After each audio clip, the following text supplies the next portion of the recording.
Explain करने का मौका दूँ और तुम यहाँ पर अपने आशिक के साथ शादी कर रही थी, तुम मुझे चीट कर रही थी, तुमने सोचा भी कैसे? जिस पर अब फ़िज़ा के पास कोई ऑप्शन नहीं होता, कोई जवाब नहीं होता कि वो किस तरह से इसे हैंडल करे। लेकिन अरसलान को बहुत ज़्यादा गुस्सा आता है और वो कहता है कि तुम्हें अभी के अभी मैं लेकर जाऊँगा।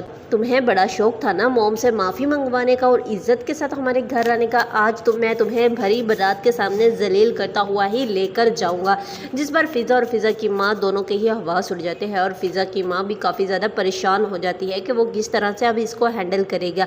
इसलिए वो अब शोर कर देगी कि मेरी बेटी को किडनैप करने के लिए आया है। लेकिन अरसलान गन पॉइंट पर फ़िज़ा को किडनैप कर लेगा और फिर उसे लेके जाने लगेगा। लेकिन आमिर आ जाएगा और आमिर अरसलान को नाकाम कर देगा और उसे कहेगा मैं तुम्हें हरगिज़ भी फ़िज़ा पर ज़बरदस्ती करने नहीं दूंगा। अगर फ़िज़ा की रजामंदी होगी तो मैं इसे जाने दूंगा तुम्हारे साथ, वरना मैं तुम्हारा वो हशर करूंगा जिसके तुम सोच भी नहीं सकते। इस तरह से अब अरसलान और आमिर दोनों के दरमियान में काफ़ी ज़्यादा बहस हो जाएगी, जबकि फ़िज़ा अब परेशान होगी कि वो किस तरह से ये सब कुछ हैंडल करे और किस तरह से अरसलान को यहाँ से भगाए। लेकिन इधर अब जायशा को जब पता चलता है कि अरसलान वहाँ पर गया हुआ है फ़िज़ा के पीछे, तो वो अब सुफियान को परेशान कर देगी, घर में तमाशा खड़ा कर देगी कि उसका हस्बैंड मिल नहीं रहा, काफ़ी टाइम से लापता, उसका नंबर भी बन जा रहा है और वो यकीन किसी परेशानी में होगा। जिस पर सुफियान भी काफ़ी ज़्यादा परेशान हो जाता है कि अरसलान ऐसे कैसे कहाँ गायब हो सकता है। वो उसके दोस्त वगैरह हर जगह पता करवाएगा।